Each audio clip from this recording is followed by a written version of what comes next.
നീന്തരുത്.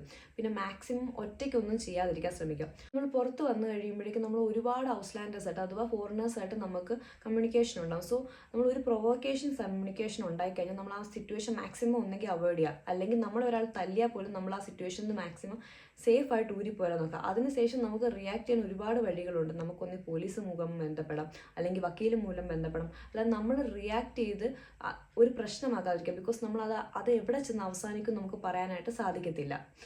നമ്മളൊരു രാജ്യത്ത് വന്നാൽ നമ്മൾ മാക്സിമം സേഫ് ആയിട്ടിരിക്കുക. അതുപോലെ ഏതെങ്കിലും ഒരു സ്ഥലത്തെല്ലാം നമ്മൾ പോകുമ്പോൾ ഒന്നെങ്കിൽ നമ്മുടെ ഫാമിലീനെ, അല്ലെങ്കിൽ നമ്മുടെ ഏതെങ്കിലും ഒരു ക്ലോസ് ആയിട്ട് ഒരു ഫ്രണ്ടിനെ, ഒരാളെങ്കിലും നമ്മളൊന്ന് അറിയിക്കുക നമ്മളിവിടെ പോകുന്നുണ്ടെന്നെങ്കിലും. ജസ്റ്റ് ഇവിടെ ഡേറ്റ പ്രൊട്ടക്ഷൻ ഭയങ്കര കൂടുതലാണ്. അതുകൊണ്ട് നമ്മൾ പ്രായമുള്ള ഒരാൾ നമ്മളെ കാണാതായി കഴിഞ്ഞാൽ ഇവിടുത്തെ പോലീസ് നമ്മളെ സെർച്ച് ചെയ്ത് വരത്തില്ല. കാരണം നമ്മൾ എവിടെയെങ്കിലും പ്രായമുള്ളവരാണ്, നമുക്ക് ചിന്തിക്കാൻ കഴിവുള്ളവരാണ്, നമ്മൾ കറങ്ങാൻ പോയതാണെന്ന് പറഞ്ഞാൽ അവർ കേസ് വളരെ ലാഗ് ആക്കത്തുള്ളൂ. അതുകൊണ്ട് നമ്മൾ മാക്സിമം സേഫ് ആയിട്ടിരിക്കുക. Be safe.